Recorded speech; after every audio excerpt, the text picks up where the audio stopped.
Selamat malam teman-teman. Hari ini, mari kita belajar untuk menjadi alat kemuliaan Tuhan. Banyak gereja yang dipenuhi jemaat, tetapi tidak semua anggota jemaat menjalankan tugasnya dalam pembangunan gereja Tuhan. Mungkin karena tidak tahu, mungkin juga karena merasa tidak mampu.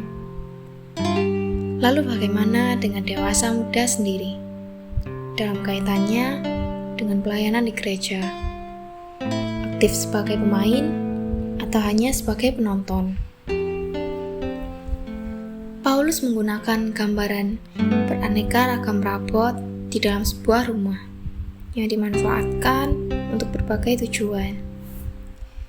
Kita bisa membacanya di 2 Timotius pasal 2 ayat yang ke-20. Fungsi tiap rapot disesuaikan dengan keberadaannya.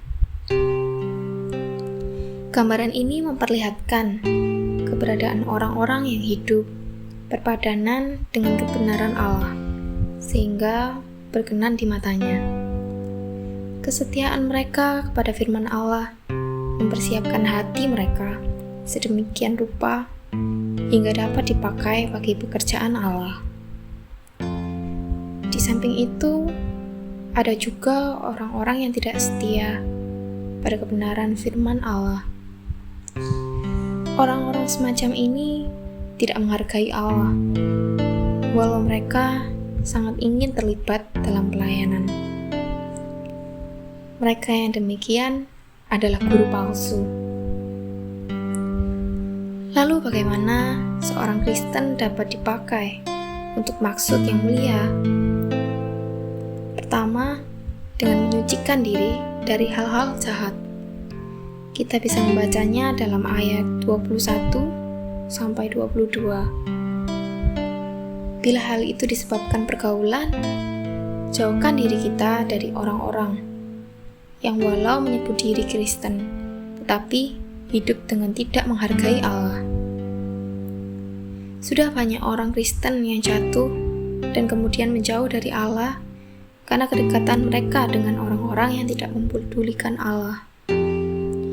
Kedua, dengan menghindarkan diri dari perkataan kosong dan pertengkaran pada ayat 23-24. Lalu yang ketiga, membimbing orang dengan sabar agar bertobat pada ayat 25-26. Semua itu mungkin tidak mudah untuk dilakukan sekali langkah saja. Beberapa orang mungkin bisa dengan cepat melakukannya sekaligus. Orang yang lain mungkin perlu secara bertahap melakukannya dan dengan ketergantungan sungguh-sungguh kepada kuasa Roh Kudus. Namun, bila kita benar-benar serius bersedia dipakai Tuhan di dalam rumahnya, maka kita tentu akan memperoleh pertolongannya.